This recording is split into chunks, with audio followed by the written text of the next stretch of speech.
So we are here tonight to celebrate the 400th anniversary of the Mayflower with Catherine Howeisen, author of the forthcoming historical novel Mayflower Chronicles: The Tale of Two Cultures.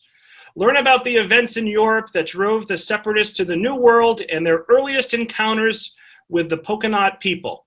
Let's see here. Catherine will pay particular attention to Mary Brewster, one of the women of the Mayflower and one of the few adults to survive the first Thanksgiving, which she helped prepare. Catherine uses her degree in journalism from Bowling Green State University, combined with decades of freelance writing, to write about navigating life's many transitions. Since becoming a pastor in 1985, she's served in the Lutheran church community as a parish pastor, camp director, and capital campaign consultant. Her published works include articles for magazines and newspapers about family life, travel, history, devotions, and fascinating people she's met. Catherine published 5 books, and number 6 is under contract and in production. And as I mentioned, she lives and writes from Houston, Texas, where she lives with her husband and their spoiled rescue poodle. So all 40 of us or so, let's give a big round of applause to Catherine for joining us here tonight.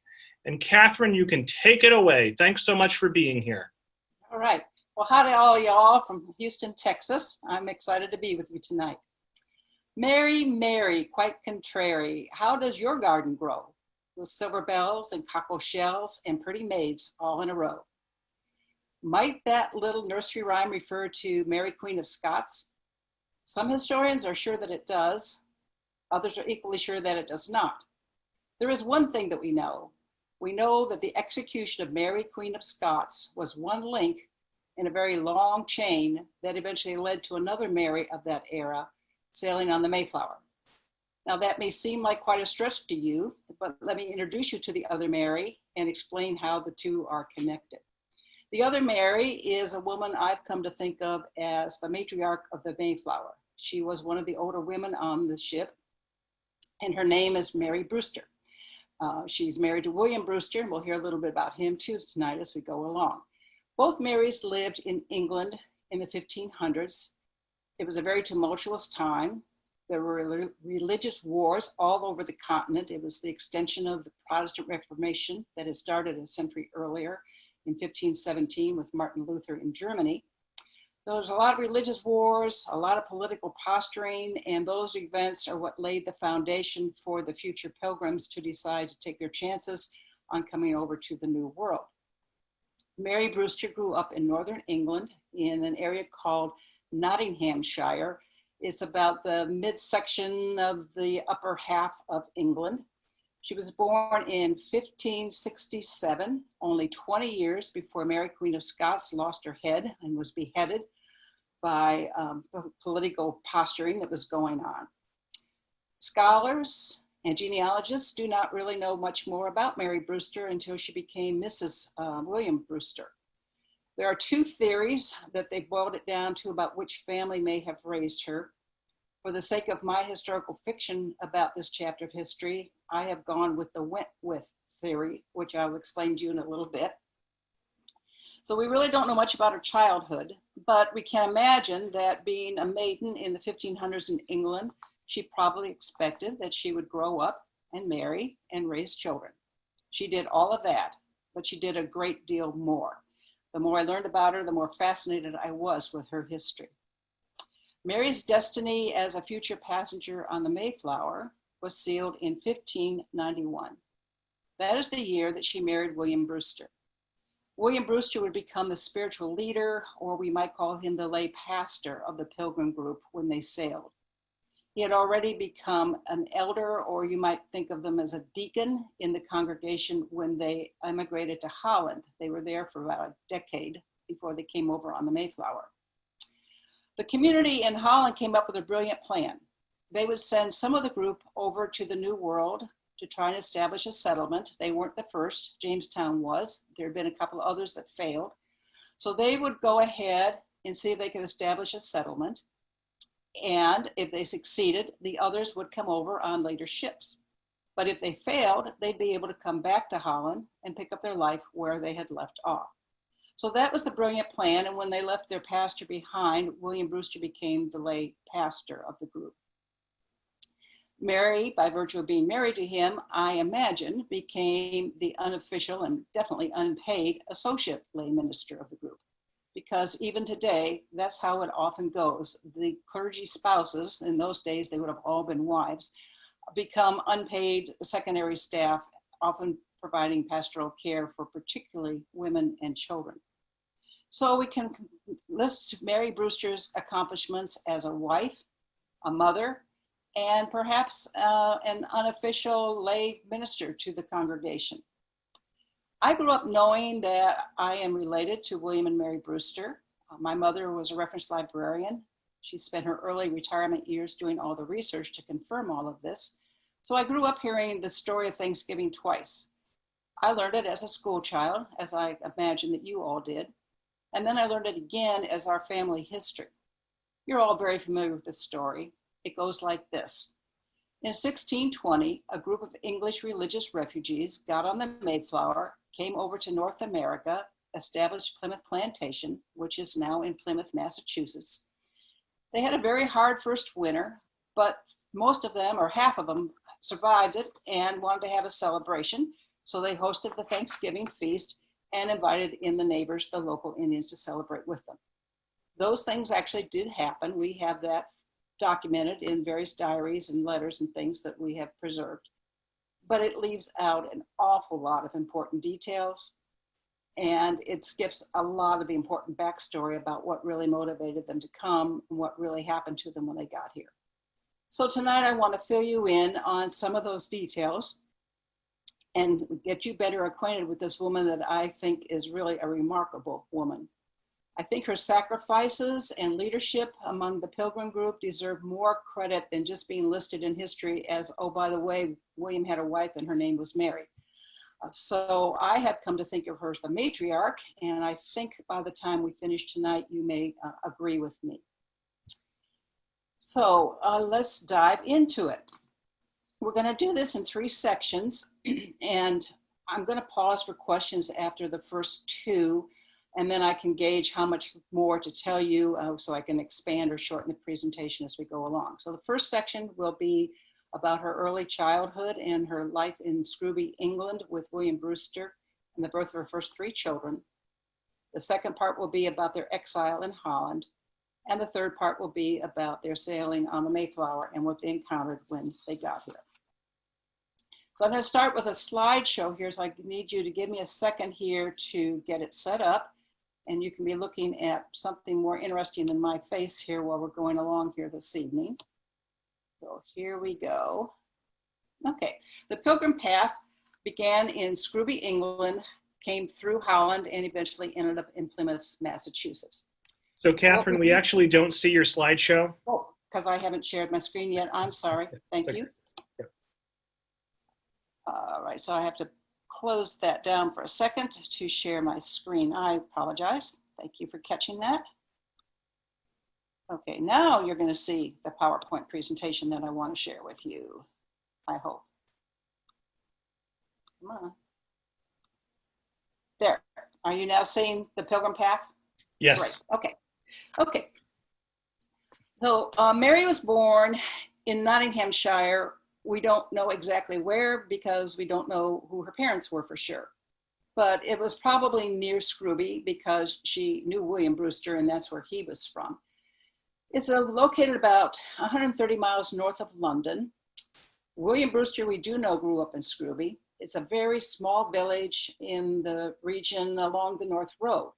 The North Road is a very important part of this story because the North Road was sort of the 1500s version of one of the modern interstates we have today. Think of it as the equivalent of the I-95 connecting Boston to New York. The North Road connected England's London to Edinburgh in Scotland, and there was a lot of traffic back and forth over this road, delivering official messages from the royalty, ecclesiastical messages from the church leadership, and people just traveling. Scrooby had a major manor along it, and that is where people who were traveling would stay. So this is where William Brewster's family lived during his childhood and later in his young adult years. I've gone with the Wentworth theory because if she was a Wentworth, she would have lived in the Scrooby Manor before she married William Brewster, because her father, Thomas Wentworth, was the bailiff of this manor during her childhood.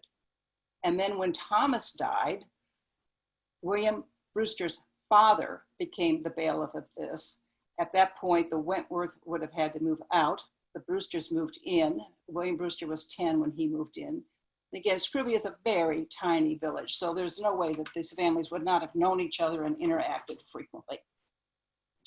So this is why I've chose to make the Mary Brewster, for the sake of the novel, Mary Wentworth in her unmarried years.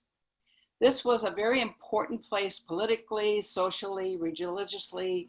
It actually belonged to the Archbishop of York. York is located about 50 miles further up the North Road. There are records that have been preserved that indicate that even some of the royalty stayed here once in a while, and many other important dignitaries would have come through this manor, and the bailiff and the family of the bailiff would have been host to all of these people.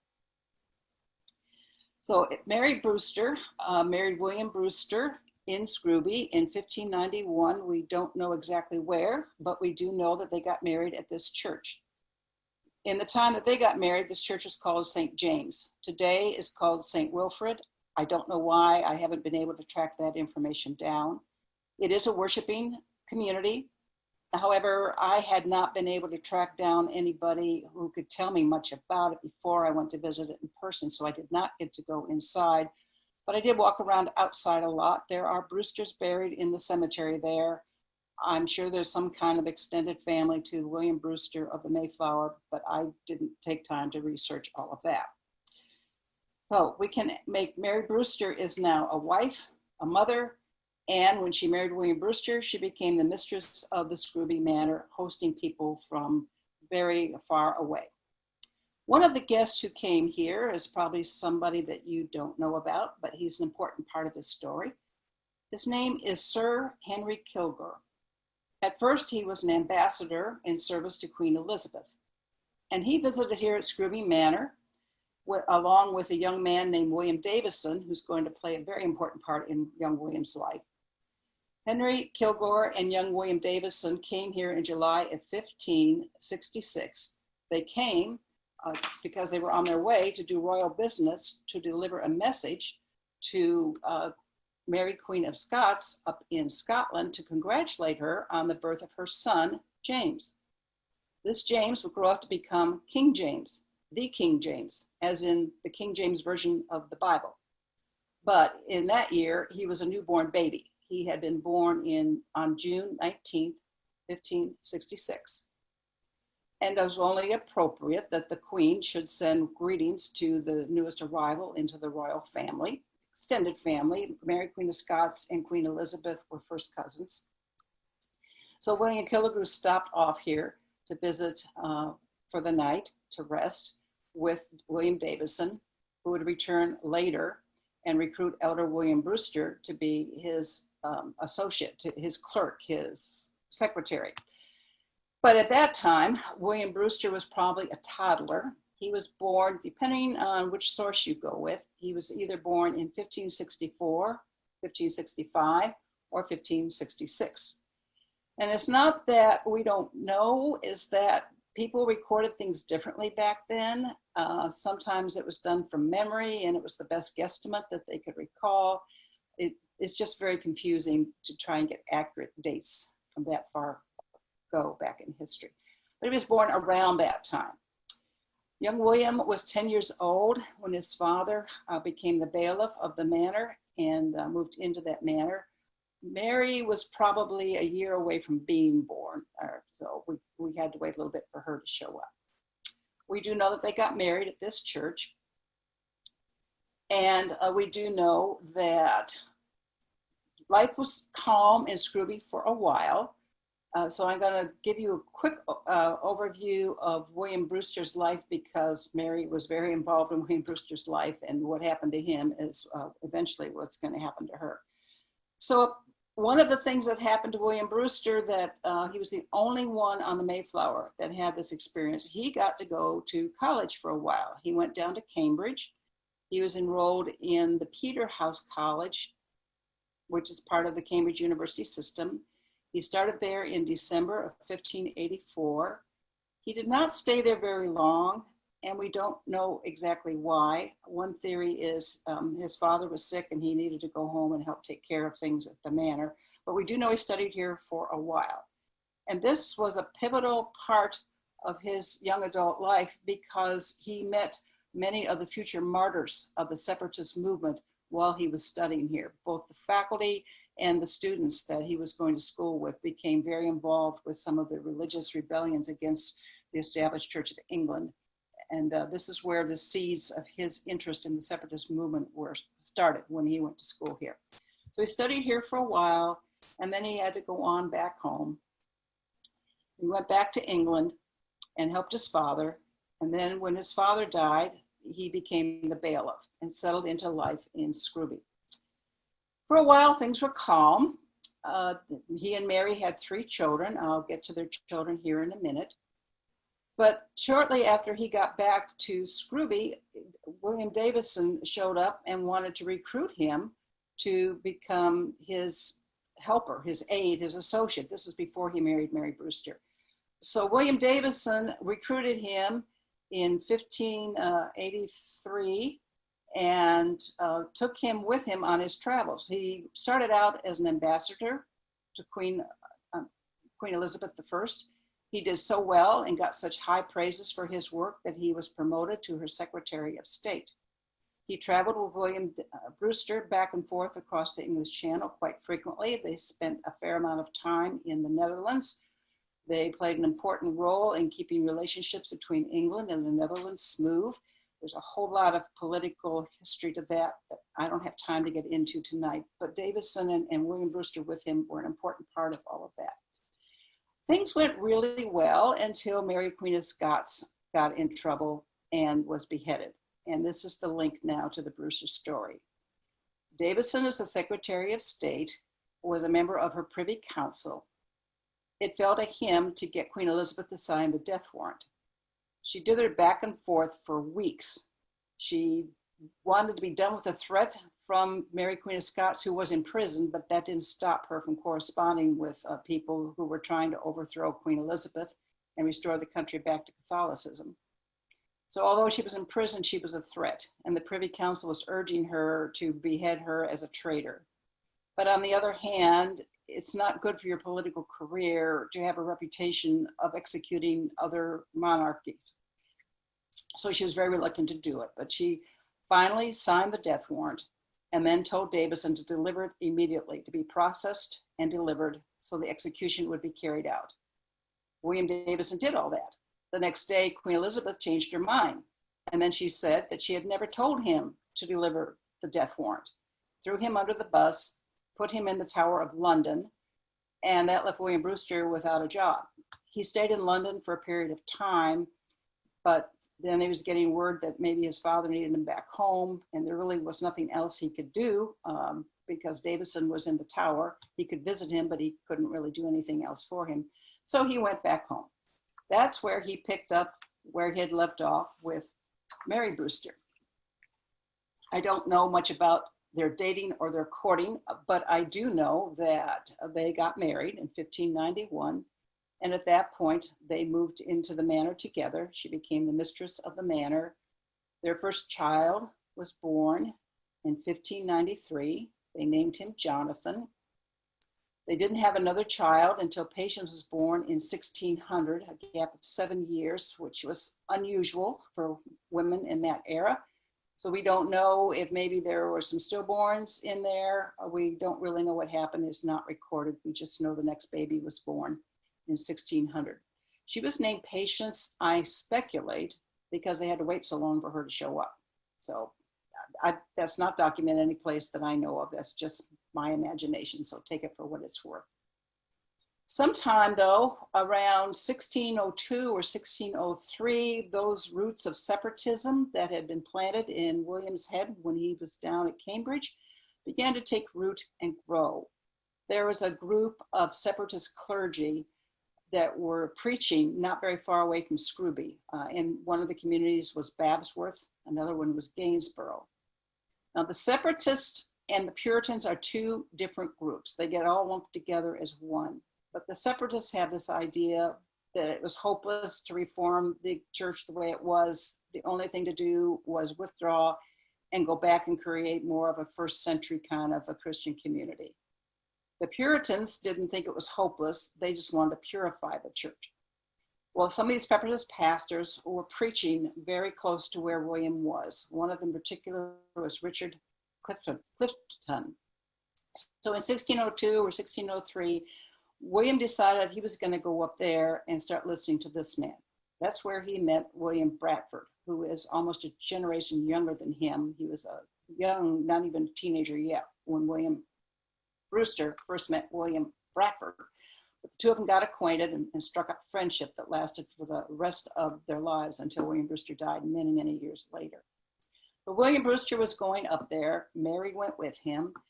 They were going there in spite of the fact that St. James was literally across the yard from the manor. They were able to go unnoticed, unharassed for a while because Scrooby was a very small little town. So unless there was a dignitary traveling and staying at the manor, they would have been out of sight, out of mind. Local authorities would not have paid much attention to them at that time. And they often did not even have a preacher because they were a little backwater, tiny community. And if there was no preacher available, then they weren't expected to be there, obviously. So he went up to Babsworth. That's where he met some of the separatist leaders. He got very involved with their story. Meanwhile, the Puritans, in their quest to purify the church, called for a meeting with King James. Several hundred of them called for this meeting with King James and wanted to point out some things that they thought would make the established Church of England better. King James was not interested in anybody messing with his church. He liked things just fine the way they were. So his response to them was, you either comply with things the way they are, or by God, I will kick you out of your pulpits and you will not have a place. Some 300 of them were removed from their pulpits, including the friends that the Brewsters had gotten to know up in Babsworth and another pastor, John Smith, in another community in the area called Gainsborough. Some of them were removed from their pulpits. One of those groups was this John Smith. He went ahead down to Amsterdam in 1607, I think. And some of them quit and left the country before they could be removed from their pulpits. So it was a very difficult time. Well, the Brewsters had become good friends with this Richard Clifton and another pastor, John Robinson. And so they got this bright idea, well, why don't we just have them come and worship at the Scrooby Manor? So that's what they did. They started having their underground secret services in the manor across the yard from St. James, which is a parish in the diocese of the Archbishop of York and property that was owned by the Archbishop of York. What could possibly go wrong? But they got away with it for a while. In 1605, their daughter Fear was born. And again, I'm speculating, but there's some reason to believe that her name does not mean afraid as of afraid of all the turmoil that was going on all around them, although there was lots of that, but rather that they were choosing to put their faith in the fear of God or the reverence of God or the reliability of God. And they were going to keep doing what they believed was right. And they were not going to be chased away from it by fear of what was going on around them. But there was much to fear. Some of those colleagues that Brewster had gotten to know when he was down at Cambridge had been executed or imprisoned or tortured or some combination of those things. And it was starting to really frighten them and really get to them. So they began to have conversations about, well, you know, John Smith went down there to Leiden. It's not like we have to start over again, or actually Amsterdam. I'm sorry, they were in Amsterdam first. Maybe that's what we should do. So they decided to pack it up and go over to the Hollands, which was much more religiously tolerant than England at the moment. There was just one problem with all of this. They couldn't leave the country without permission. And the person they had to get permission from was the very person they're trying to get away from, namely King James.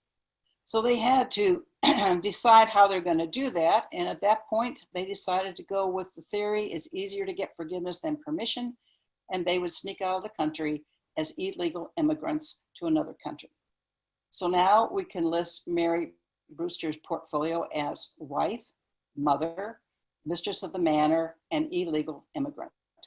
And I'm going to pause here before we get into life in the lowlands and see what questions you may have at this point. I think because I can't see you right now because I'm looking at my PowerPoint presentation, if you would just put them in the chat box and we can have Robert read them out for me. Yes, so no questions in the chat at the moment, but there's about 40 people here on the video, so I'm sure folks have questions. We'll give them a few seconds to type them in, and we'll give it another 30 seconds or so, see if anyone has any questions, and if not, we can move on to part 2. Okay. All right.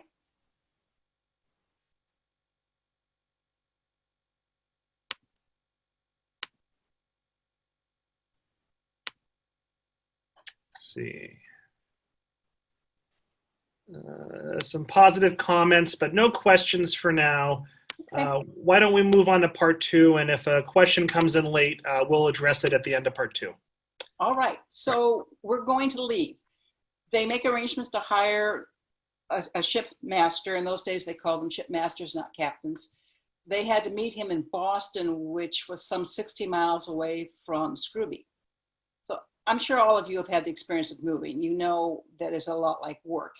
And if you're leaving the country and you're not coming back, you have to let go of all of the things that you can't carry with you. So I imagine that they spent quite a bit of time and energy either giving away or selling anything they couldn't take with them. They walked the 60 miles over to Boston. They met the ship master there. He got them all on board the ship, and there was this huge collective sigh of relief that they had done it, until the ship captain waved to some people that had been hiding that turned out to be searchers or enforcers.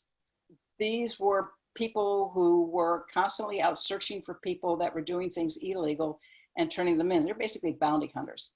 So they rounded them all up, got them off of the ship and back onto land, and marched them all into Boston, which is right where they were. It was a very short walk. Long story short, they didn't know what to do with them, so they put the leaders of the group, which would include William Brewster and Blackford and John Carver and some others, in prison. They didn't really want to imprison the women and the children. They didn't really know what to do with them. They stayed for a while. They knew some people through the church network of Puritans and Separatists, so they could stay in town for a little while. But the days passed and they really were in a bad place. They decided they'd go home. They didn't know how long their men were going to be held there, and they couldn't just stay there indefinitely. So they went back to Scrooby, basically destitute because they'd sold or given away everything they had. So they threw themselves on the sympathy of their relatives and friends and settled in to wait. The men were released about a month later. They had to send word down to London about, we caught these people, what should we do with them? And the people down in London said, well, we don't care, just let them go. So they came back home again. So now we are desperate. We're really in trouble. The heat is rising. The searchers know that they're around. They decide they have to leave. So they spend another few months trying to figure out how to do that. They hire another ship captain or another ship master. They make another trek across northern England to get to meet the ship master. This one was honest. He did not betray them. But what he wanted to do is put all of the women and children on the ship first, and then the men would come on board afterwards so that they could be helping to load them and all of their possessions. Well, he had about half of the people on the ship, including William Bradford, and I don't have the list of who was on and who was off, but I do know that William Brewster was still on the land side of this story, and I am speculating that Mary and their children would have been with him, that she would not have been willing to go without him. So again, the searchers show up and the shipmaster doesn't know what to do. The weather is right for sailing now. He doesn't want to get in trouble for transporting people illegally and lose his right to do business in the area. So he leaves So half the group is now headed to Amsterdam and half the group is stuck. So they again are taken into the local magistrate and brought before a couple of judges, and he looks at all of these bedraggled women and the little children, and by now we're left with pretty much the older men in the group, and he just kind of shakes his head, says, I don't know what to do with you people. I'll tell you what, I don't mind if you leave, just do it quietly. Don't bring any attention to me and my community, sneak out a few at a time. So they did over a period of several weeks, it may have been several months, and they're eventually all reunited in Amsterdam. Now it's time to break out the champagne and party. I don't know if they did that or not, but they're ready to settle in. And it seems like their troubles are behind them, but they weren't. Life in Amsterdam was really a challenge for them. First of all, most of them did not speak the language, so there was a language barrier. They weren't qualified to do the kind of jobs that are available to them as new immigrants. These were rural people. They knew how to farm and tend to sheep and make clothing for themselves, but they didn't know how to do the kinds of jobs that they could do in Amsterdam. But the real problem was that they quickly reconnected with John Smith and his group from Gainsborough. And there was another group that had immigrated from London a few years earlier, I think in 1595, that had formed a congregation they called the Ancient Brethren. So those two groups were fighting with each other over issues large and small, and the new Scrooby arrivals were sort of caught in the middle, with each one wanting their attention, their help on their side of whatever they were arguing about. Well, that really didn't set well with John Robinson, who by now had become the pastor, and William Brewster and William Bradford and the rest of them. This was not what they had bargained for. So they stayed for a year, and then they decided they would relocate down to Leiden. William Brewster had been in Leiden when he had traveled with William Davison. He remembered it as a very pleasant city, and he thought it would be a good place for them to go. So they got themselves organized and they moved down the road, it's not very far, to Leiden and settled in there. Brewster was already familiar with the customs and still could speak the language fairly well, so that was a huge help. And so at that point, they were settled in and life was going pretty well. We have a record that Mary Brewster during this time did have a stillborn baby born. They did not record any information about the baby other than it was stillborn. We don't know a name or a gender, but I imagine that was a little upsetting to her to have arrived in a foreign country and then lose a baby right away. But the community was really close-knit. They had come through all these trials and tribulations together. They had to double up in housing for a while until they could get themselves established and spread out a little bit. So William Bradford actually lived with the Brewsters for a while, and they got to work. They found jobs. Brewster found a job actually at the University of Leiden. He was able to teach English as a foreign language to the many international students that were coming to the University of Leiden. It's a very, very fine university. It had only been established a decade or so before our Pilgrim people showed up, and it was a very stimulating place to be. So William Brewster got a job there. John Robinson took some classes there. I think he eventually might have taught a couple of classes there. So they spent almost a decade in Leiden having a pretty good life. During that time, they had another baby. This one was born in 1611, and they named him Love. I think the reason they chose that name for him was because by now they were really settled into this close-knit, comfortable, separatist community, doing things the way they wanted to, without outside interference. They were all helping each other. It was very much like the first Christian community in the first century. Anyone who had shared with anyone who was in need. And apparently it really was a pretty magical chapter of their time together. So they named that child Love. So they had a very full household. We had Mary and William and Jonathan and Patience and Fear and Love. And along the way, they picked up responsibility for two foster children, Anne and Robert Peck. I think they're relatives of the Brewsters somehow or other, but I'm not clear about that part.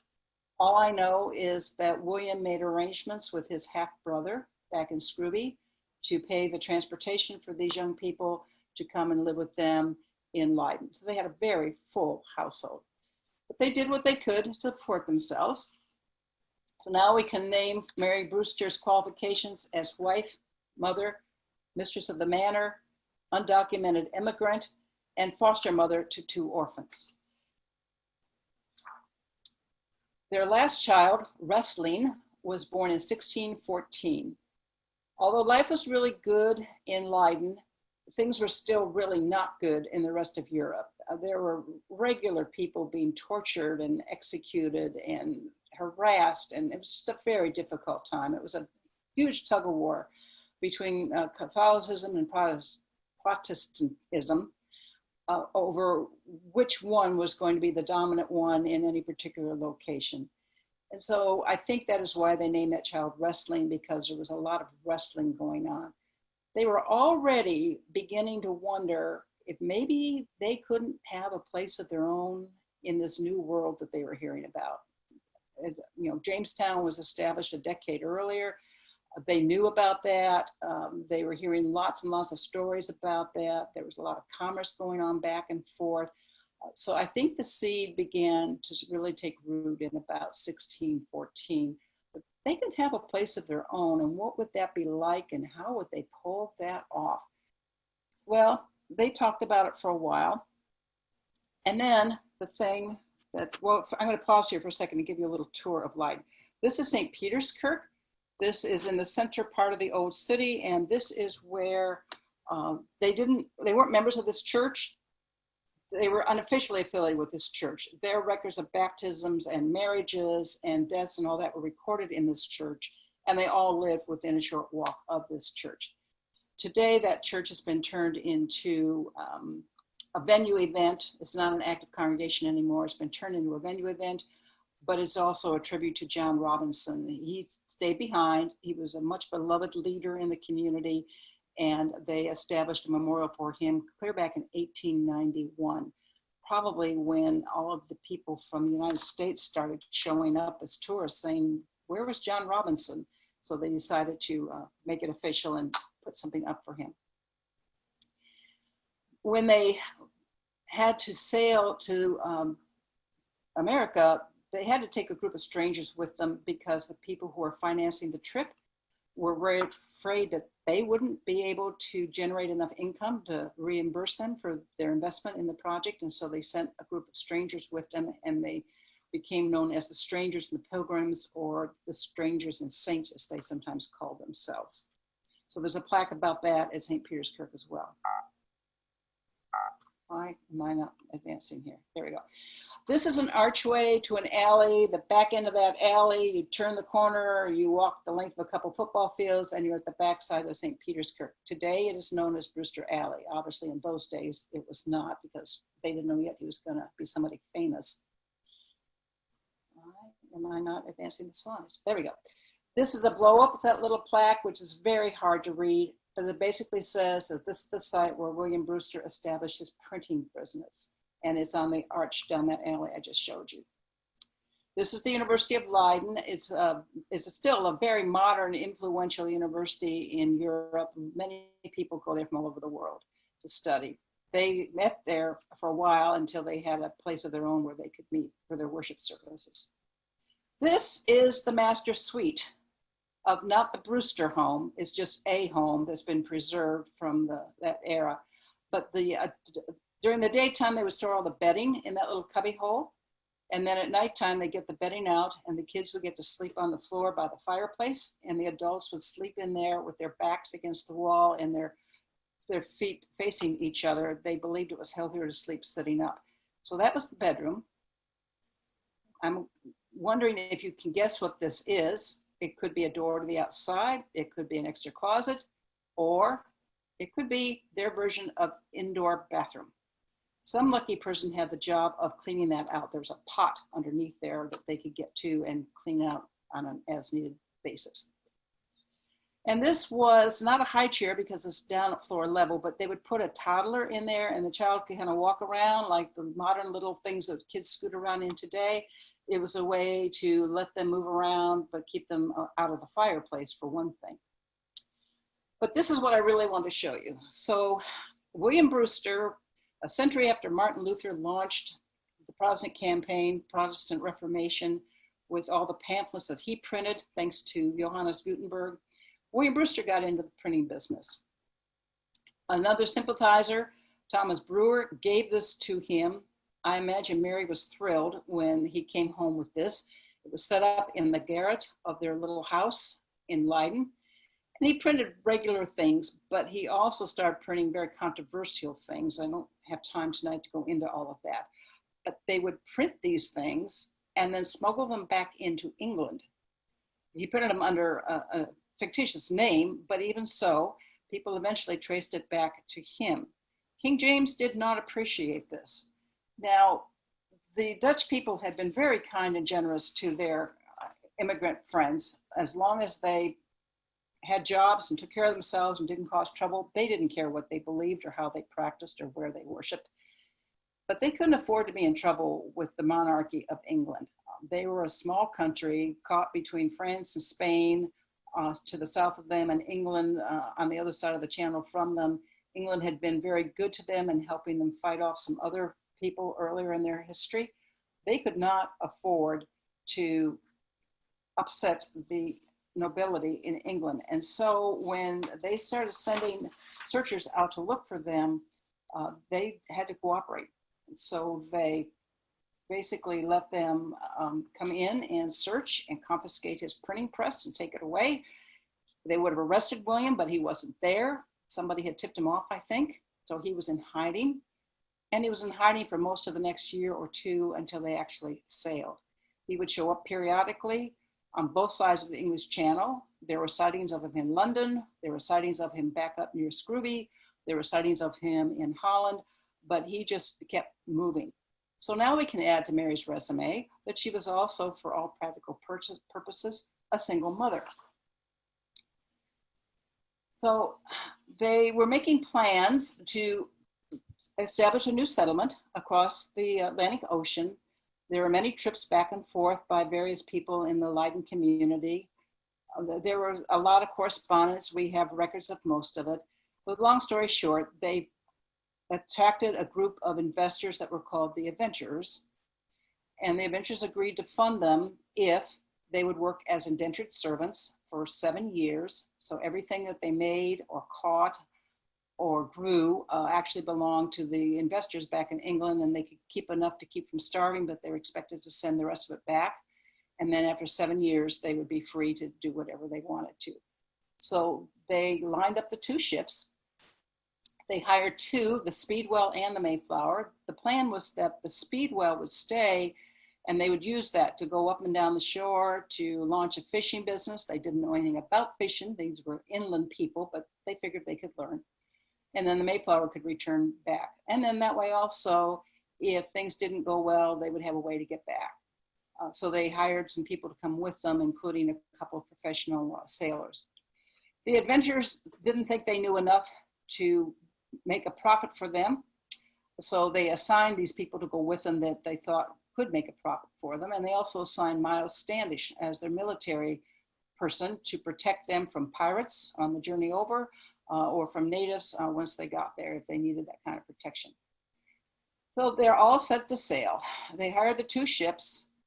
Mary's role was to keep the household going through all that time, but now they're ready to go. Brewster is in hiding. We don't know exactly where he is, but we know he's not with Mary. So she has to pack up the household, do everything that it takes to make an international move, knowing that you're not coming back, with the help of the 5 children. And the legend is, the story is, there's a plaque there that I don't know if you probably can't read anything on it, but that plaque basically says that that little indent there is where they stepped onto the boat that took them out of Leiden to meet the Speedwell, to sail across the English Channel to rendezvous with the Mayflower. So that's considered the launching place of where they left Leiden. They did hook up. William Brewster did reappear incognito, but he did reappear, and they eventually were set to go. They sailed out of Southampton in July, but they had to turn around and come back because the Speedwell sprung a leak. So they pulled into port someplace else, spent, I forget how long, a period of a week or two perhaps, making repairs to the Speedwell. They took off again. They still weren't even out of sight of the coast of England when the Speedwell leaked again. There's one theory that the crew might have done that on purpose because they really didn't want to be over in the New World for a year in unknown circumstances. They were ready to leave. I don't know if that's true or not, but anyway, they turned around again. Some of them gave up at that point and went home. Those who didn't want to give up, everything that had been on the Speedwell had been added to the Mayflower. They finally took off September 6th for real this time and sailed across. I'm not going to go into a lot of detail about the crossing because you probably all know that story really well. What I'd like to do instead is just do one reading about what happened as they're finally there. They made the crossing. There was a horrible storm. They nearly capsized, but they did not. They made it. They made it to Provincetown. They got there in November. They anchored there for a while, and they sent smaller groups out in a shallop that they had brought with them to explore, to look for the right place to establish their settlement. Third time's the charm. On the third trip, a group of men is out looking for this place. And this is a scene from the book about what's going on the ship while the men are out looking for a place to settle. And by now, they had been on the ship since at least September, some earlier than that, and they'd been anchored for weeks, and they're getting very tired of being on this ship. After Bradford left with the others on the third exploration trip, Dorothy Bradford approached Mary, who had just wrangled a cup of hot tea from the cook and was sitting quietly in the 'tween deck. She was sipping her tea. She asked Dorothy if she'd like some. Mary thought she looked tired, thin, and discouraged. "Tell me how you are faring, Dorothy. Your William is working so hard on our behalf. You must be very proud of him." When Dorothy only stared in response, Mary continued, "I do hope they are successful this time. We have been anchored here nearly a month. We can't stay here forever." Dorothy's eyes were red, and Mary wondered if it was from crying or from the onset of an illness that was affecting more people each day. "I hope so, but I fear we shall not fare much better when we do find a place. How are we to survive? How many more will die before this ends? Even if they should find a suitable place for us to settle, what will they use to build as a shelter? And how many will be strong enough to do the work?" Mary let out a long sigh. "I know. This is all testing my patience more with each passing day, but I must trust God will continue to watch over us. How else could we have come safely through the trials that we have endured? Surely God does not allow us to come so far and through so much to now let us all languish and die here." Dorothy wrapped her hands around the pewter cup to let the warmth of the hot tea penetrate her cold hands. She shivered and stared into the cup. "Truly, I know not how you manage, Mary. Your man seems always off somewhere with a book or a pen. Your boys climb all over the ship. All around you, people are throwing up, sawing themselves, and hacking. Yet you sit reposed and calm. How? How can you do this day after day?" "I cannot say, my dear. I suppose it is just that I have lived a great many years. I have found that most troubles sort themselves out if we just tend to what we can and leave the rest for God to manage." Dorothy handed the cup back to Mary. She wrapped her arms around herself and rocked back and forth on legs folded beneath her. "I do not think I can do that. I cannot stop worrying about what is to become of us. Truly, I'm frightened about the future. But I thank you for the tea and this time to talk." With great effort, Dorothy pushed herself first into a kneeling position and then to standing. "Good day, dear friend." It was 4 o'clock in the afternoon. It seemed a blanket of fatigue had settled over everyone. Most of the men were still out exploring the coastline in the shallop. Other than Brewster and Carver, many of those on board were in the sick bay. The waiting hung heavily over everyone. One of the seamen on the main deck was inspecting ropes when he heard a loud splash and rushed to the rail to see what had caused it. It was a woman, a young woman.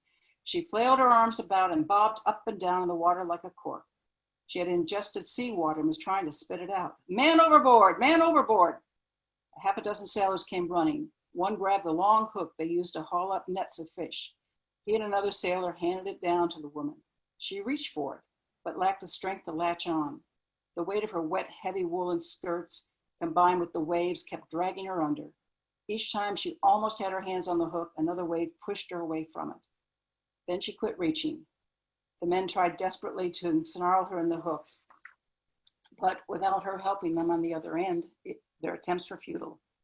They watched in horror as Dorothy Bradford went under and did not come back up. So let me pause here and see if you have questions. Okay. Question from Jim, and this came in right as we were transitioning to part 2. But Jim wants to know, what is the other theory of Mary Brewster's maiden name? I was afraid you're going to ask me that. I didn't write it down. Another Smith, not the one that was a pastor in Gainsborough, but another one. Smith was a very common name, obviously. And there's some good arguments for that family too, and they were also politically connected. But for my story, it worked better to make her a Wentworth. And we also have a comment from Marcia Brewster, and I did confirm that Marcia is a direct descendant of Elder William and Mary along the male line. So this is fun. And Marcia says, Marcia says, I thought William's main profession in Leiden was the printing press. I saw it on William Brewster Stieg in Leiden. As at the Pilgrims Museum, I met Jeremy Banks, who was a scholar specializing in William Brewster. He wrote an article about the young Brewster in Leiden, 1585 to 86. Sorry, my comment was too early before she discussed the printing press. Oh, Marcia. Well, yes, he did have a printing press, but not in the first years he was there. At first, Yes. He was teaching English as a second language. The printing press came later. Yes. So any other... Jerry Bangs, by the way, I've been to that museum, and I've relied heavily on Jerry Bangs' research for my book. He's one of the main people that I have gone to Great. for my information. Great. Donna wants to know how many passengers left Leiden and how many survived the trip overseas, and was smallpox a common malady while traveling? 102 passengers. No one died on the crossing. A couple died before they got off of the ship into the settlement. And by the way, 2 babies were born. One was named Oceanus. I think that one was born to the Hopkins family. And the other one, it was born alive, but it died very quickly. But they started dying in droves once they got there. It was winter, and they didn't have adequate shelter. They didn't have adequate food. I can't remember the exact numbers, but I think it was not quite half and half that died versus lived. It was really a brutal winter. I do know that Mary was one of 5 adult women to survive the first winter.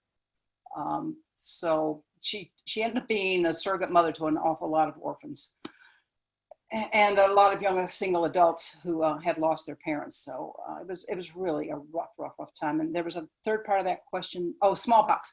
No, it wasn't smallpox. It was more like scurvy and pneumonia and just the deprivations of the conditions they were living in.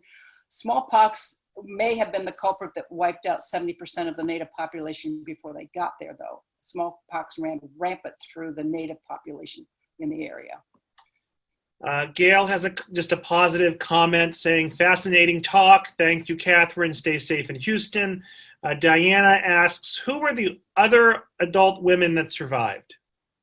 You know, I can't tell you that without getting into my notes, and I can't get into my notes while I'm doing this presentation. If you want to email me, I do have a spreadsheet of all the passengers and more or less when they died.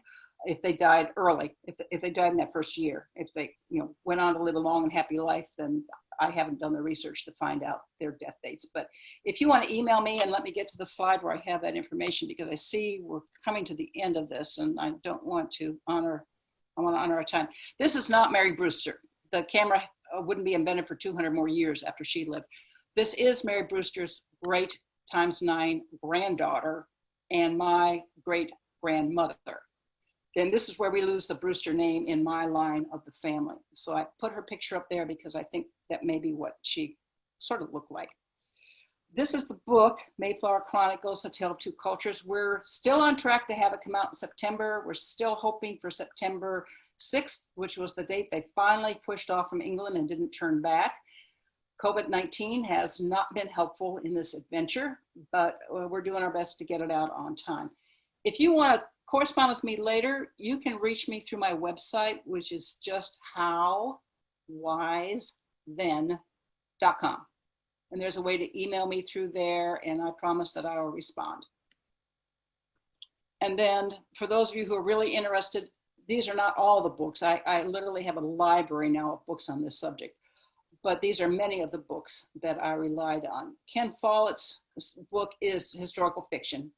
It ends with them getting on the Mayflower and follows three families through several generations of all of the religious political turmoil in Europe at that time. The Making of a Pilgrim is written by Sue Allen. She's a professional genealogist. She lives in England. She is just an amazing woman. If you really care about this subject, I suggest you get her book. She's just released one now about the life of William Blackford. I've ordered it. I don't have it yet, but she really does her research. So she's a wonderful resource. Indian New England Before the Mayflower was one of the books I read to try and understand life from the native perspective. Nathaniel Philbrick is considered a real authority on this subject, and he takes the story up to King Philip's War in 1675, and then Strangers and Pilgrims. This is one of Jeremy Bang's books. It's very thick. It's very. I naively bought it before I went over there to his museum, thinking I'd get his autograph. And then when the thing arrived, it's at least 3 inches thick. Well, I'm not dragging this across the ocean with me, so I didn't get his signature. So I just want to wrap up one more thing real quickly. You'll notice this is a little different view of the book than you usually see. We intentionally focused on the Native American looking out at the Mayflower, thinking, oh, they have arrived with women and children, and they're building things. They're not leaving anytime soon. So they decided that they would need to take charge of the situation. They waited until March. They sent a Native American who spoke some English, and he walked in one March afternoon while they were gardening and said, "Welcome, English," which just shocked them. Then shortly after that, he came back with a fellow that's his name is Tisquantum. He's often called Squanto because people couldn't say Tisquantum, but he ended up being the interpreter. And then Massasoit Osamegan came, and they sat down and negotiated the treaty. In the course of my research, I tracked down Massasoit Osamegan's descendants, 3 generations of them. So I interviewed them, and they have written the foreword to the book. We figure that William Brewster sat with Massasoit Osamegan in March of 1621 to hammer out the treaty. And the treaty lasted until 1675. So now I'm going to stop sharing and see if there's any more questions, and thank you for coming. Yeah, so let's see. Kathy says hello to Kathy from Houston. Great talk, enjoyed it. Jimmy says he really appreciated your presentation. He notes that his cousin and him are both descendants. Donna wants to know if I can include these extras and your contact information tomorrow. Yes, Donna, I can include that in the email I send out tomorrow morning.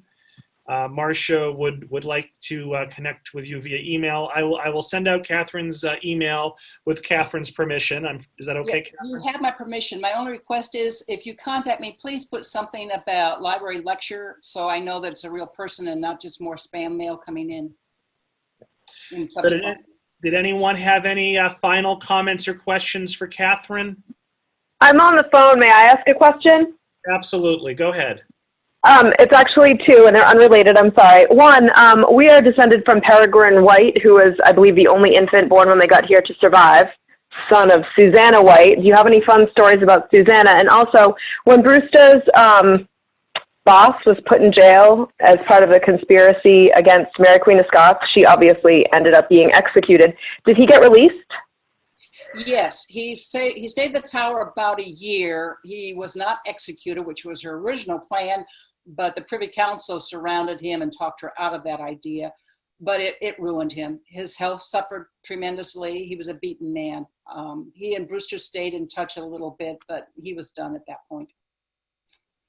And yes, Peregrine was born to Susanna White. I don't know anything really in detail about her, except that I believe she is one of the women who survived the first winter.